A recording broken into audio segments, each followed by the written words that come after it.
will make sure through this video that you hit 600 plus in each and every mock test that you give after January 2026. So hi everyone, this is Samiksha and on this channel we learn that how to thrive and not just survive.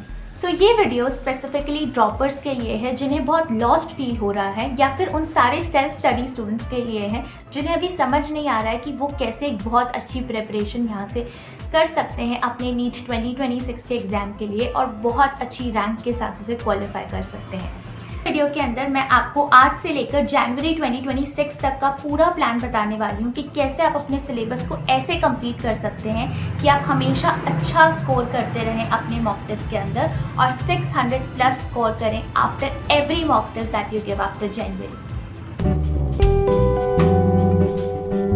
कुछ दिन रहते हैं अगस्त के और सितंबर के अंदर, ये आपके फाउंडेशनल मंथ होने वाले हैं, तो इसके अंदर आपको फुली फोकस करना है अपनी बायोलॉजी को कंप्लीट करने में। You have to complete class 11th biology and class 12th biology, और साथ में आपको फिजिक्स और केमिस्ट्री के सारे हाई यील्डिंग चैप्टर्स को कवर करना है। This is going to be your only target in these 2 months। अब जैसा कि मैंने कहा कि हमें सिलेबस ऐसे कंप्लीट करना है कि आपके मॉक टेस्ट के अंदर मार्क्स आए, सो मेक श्योर कि आप जब भी कोई चैप्टर कंप्लीट करते हैं इन सारी चीज़ों को कंप्लीट करें। Number 1 is to solve 100 questions per chapter. Number 2 is to solve past 15 years of previous year questions per chapter. Give 1 mock test per chapter. Chapter wise mock test देना है ताकि आप एनालाइज कर सकें। Number 4 is that you make sure that you make short notes of every chapter by your own.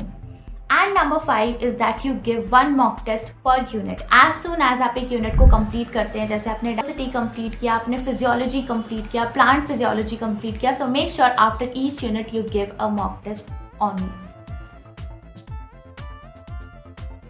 चीज़ों को आप कैसे फ्लो में कर सकते हैं ये आप स्क्रीन पर देख सकते हैं। इस तरीके से आपको अपने सिलेबस को अगस्त और सितंबर के अंदर कंप्लीट करना है। Full syllabus of biology and high yielding chapters of physics and chemistry, and you are also solving questions and giving mock test and preparing your mistake copy, so you are already in the race. In the next 2 months of October and November हम biology को देंगे final finish. इस तरीके से finish करेंगे biology को कि अब कहीं से भी कैसा भी क्वेश्चन पूछ लिया जाए आप उसका आंसर दे सकते हैं। और आप बायोलॉजी के अंदर कवर करेंगे डायग्राम्स, टेबल्स, साइंटिस्ट वाला जो पेज है वो, जितनी भी समरीज है एनसीईआरटी में हर चैप्टर की वो। The basis of all of this आप वापस से 50 क्वेश्चन सॉल्व करेंगे पर चैप्टर, लेकिन इस बार ये क्वेश्चंस होंगे असर्शन रीजनिंग के, मैचअप्स के और फिलअप्स के। इसके अलावा आप additionally 10 questions per chapter solve करेंगे जो क्लिनिकल रीजनिंग के होंगे। क्लिनिकल रीजनिंग का मतलब है जहाँ पर कोई क्लिनिकल प्रॉब्लम से एसोसिएटेड या आपको कुछ एनालाइज करके क्वेश्चन के अंदर फिर बताना हो। जैसे हमारे जेनेटिक्स के अंदर कुछ क्वेश्चंस होते हैं डोमिनेंट एंड रेसेसिव ट्रेट्स के ऊपर, फिजियोलॉजी में क्वेश्चन होता है डायग्नोसिस के ऊपर, उस तरीके के क्वेश्चंस 10 क्लिनिकल रीजनिंग के क्वेश्चंस आपको सॉल्व करने हैं। फिजिक्स एंड केमिस्ट्री आपको 80% ऑफ जितने भी अब आपके लो यील्डिंग चैप्टर्स बच गए हैं उनको कंप्लीट करना है। एज यूजुअल जब आप लो यील्डिंग चैप्टर्स भी कंप्लीट करेंगे, मेक श्योर कि आप वो सारी चीज़ें करें जो मैंने आपको इनिशियली बताई थी। To solve 100 questions a chapter, to solve past 15 years of previous year question, to give 1 mock test a chapter, 1 mock test a unit, and to prepare your short notes. अब अगर आप इसके अलावा एडिशनली कुछ करना चाहते हैं, एक एक्स्ट्रा फिनिश देना चाहते हैं अपनी प्रिपरेशन को, तो इन दोनों महीनों के अंदर आपने रोज़ वीकली रिविजन भी करना है अपने शॉर्ट नोट्स का जो आपने पिछले महीने बनाए थे। कि बायोलॉजी के सारे चैप्टर्स जो आप डेफिनेटली जब क्वेश्चन सॉल्व करेंगे बायोलॉजी के उस वक्त कर सकते हैं, और फिजिक्स और केमिस्ट्री के हाई यील्डिंग चैप्टर के शॉर्ट नोट्स का रिविजन आपको करना है।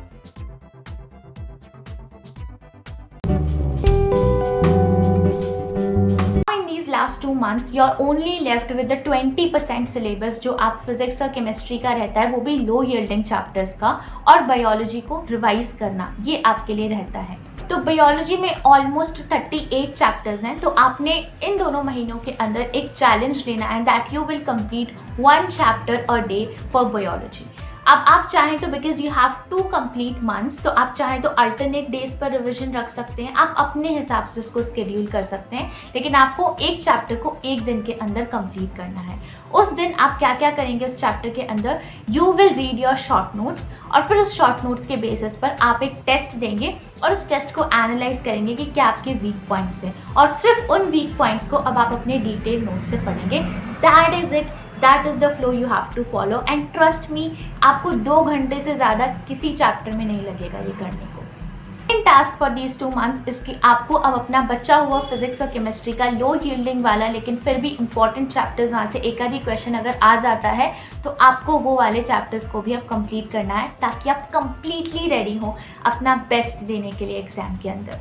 Other than this you will make sure कि आप फिजिक्स और केमिस्ट्री के अंदर, क्योंकि अब आपके ऊपर लोड बहुत कम रहेगा दिसंबर और जनवरी के महीने में, आपने अपना मेजर सिलेबस कंप्लीट कर लिया है, और बायो का तो आप ऑलमोस्ट डबल रिविजन कर चुके हैं। So you only have to do इसकी आप 50 क्वेश्चंस एडिशनली सॉल्व करेंगे for physics and chemistry in combined. Okay, physics के 25, केमिस्ट्री के 25, या आप किसी दिन 80, 20, 60, 40 का रेशियो लेकर भी सॉल्व कर सकते हैं, लेकिन मेक श्योर आप एडिशनली 50 क्वेश्चन रोज सॉल्व करें फिजिक्स और केमिस्ट्री के ऊपर।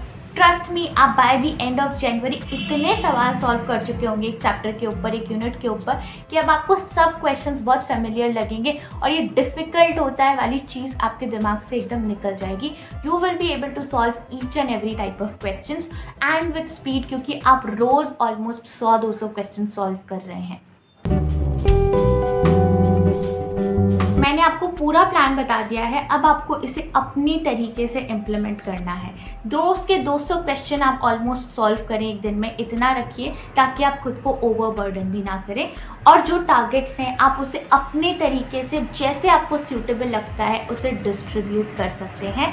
It is completely on you. आपको खुद को ओवर प्रेशराइज करने की भी ज़रूरत नहीं है, लेकिन अपने डेली माइक्रो टारगेट्स को अगर आप कंप्लीट करेंगे तो आप जनवरी तक बहुत अच्छे से अपना पूरा सिलेबस कंप्लीट कर सकते हैं। ये दोबारा से कोई और ऐसी स्ट्रैटेजी वीडियो ना रह जाए जो आपने देखी और फिर भूल गए, और फिर अब आपको नई कोई स्ट्रैटेजी वीडियो देखनी पड़ रही है। I want you to address on few prerequisite things, जो अगर आप फॉलो कर लेंगे तो शायद आप कंसिस्टेंटली इस प्लान को जनवरी तक फॉलो कर पाएंगे। So, number 1 is the mindset you need while following this plan. So, number 1 is that you will stay positive. हमेशा ऐसा ही सोचना है कि आपका जो गोल है वो कम्प्लीटली अचीवेबल है। आपने पास्ट में जो बहुत अच्छी अचीवमेंट्स की हैं उनके ऊपर रिफ्लेक्ट कीजिए। आप सच में ये बहुत छोटा गोल है और आप इसे बहुत आसानी से कंप्लीट कर सकते हैं। किसी भी ऐसे इंसान के साथ आपको एसोसिएट नहीं करना है जो नेगेटिव है या आपको पुल डाउन करता है, या सिंपली ऐसे लोगों को आइडेंटिफाई करो जिनसे मिलने के बाद या बात करने के बाद आपको ड्रेन्ड फील होता है। ऐसे किसी भी इंसान से बात आपको या एसोसिएशन आपको ज़्यादा नहीं रखना है। ऐसा कोई भी ऑब्जेक्ट जो आपकी सराउंडिंग में है जो आपको आपके पुराने पैटर्न पर लेकर जा सकता है, उससे भी बिल्कुल रिमूव कर दीजिए। हो सके तो आप अपने स्टडी डेस्क की पोजीशन को चेंज कर सकते हैं, या अपने जो रूम है उसको थोड़ा एक नया गेटअप दे सकते हैं। उससे भी बहुत फ़र्क पड़ेगा कि आप किस तरीके से पढ़ते हैं, because everything in your surrounding creates an impact on your productivity. तो अगर आपको लगता है कि आपका करंट सेटअप है जिसकी वजह से आप किसी डिस्ट्रैक्टेड, जिसकी वजह से आप शायद उतना प्रोडक्टिव नहीं हो पा रहे हैं, तो change that setup. Number 2 is to not chase perfection. I know जब आप पूरा भी अपना टारगेट कर लेंगे ना, फिर भी कहीं कहीं लगेगा कि शायद मैंने ये पर्टिकुलर चीज़ इतने अच्छे से नहीं की, या मैं उतना अच्छा नहीं कर पाया, एक्सेट्रा। लेकिन इस सब के चक्कर में क्या होगा कि नेक्स्ट डे आपका मोटिवेशन लो चला जाएगा। नेक्स्ट डे अगर आपकी थोड़ी भी तबीयत ख़राब होगी, आपको थोड़ा भी अच्छा फील नहीं हो रहा होगा, so you decide and you will choose to quit and to not do that despite of at least doing something. तो आप परफेक्शन को बिल्कुल छोड़ दीजिए। अगर आप आज अपना 100% टारगेट नहीं कर सकते हैं तो 80% करने की कोशिश कीजिए, 60% करने की कोशिश कीजिए, 40% करने की कोशिश कीजिए। It is way much better than doing nothing. So अगर किसी दिन आपको लो फील होता है तो आप कम चीज़ें कीजिए, लेकिन कीजिए। मेक श्योर कि 3 दिन सीरीज़ में ऐसे कभी ना जाएं जब आपने कुछ एफर्ट ही नहीं डाला है, कुछ काम ही नहीं किया है और आप 3 दिन से रेगुलरली इनडिसिप्लिन्ड है। अगर आप 3 दिन के साइकिल को अगर तोड़ देते हैं तो ट्रस्ट में आप वापस से उसी डिस्ट्रैक्टेड लूप में चले जाएंगे. So prevent yourself from that. And number third is कि आपको किसी भी चीज़ का रिजल्ट इंस्टेंटली नहीं मिलता है. I have started this beautiful quote today और मैंने इसको अपने वाइट बोर्ड पर लिख लिया है. To make me remember this every single day. Remember, हर चीज़ में टाइम लगता है, लेकिन आपको एक रास्ते को पकड़ के चलना पड़ेगा, तभी आप कहीं पहुंच पाएंगे. अगर आप बार बार अपने वेज को चेंज करते रहेंगे तो आप कभी भी अपने डेस्टिनेशन तक नहीं पहुंच पाएंगे.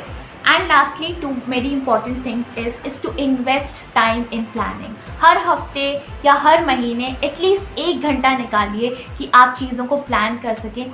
सच sharing this you by my own experience कि अगर आप सिर्फ 20% टाइम अपना देते हैं प्लानिंग करने में, वो आपका 80% टाइम सेव ही करेगा. अगर आप प्लानिंग नहीं करते हैं और इरेगुलर वे में आप अपनी प्रिपरेशन करते हैं तो trust me, you will have more distracted days and more unproductive days. So rather invest time in planning.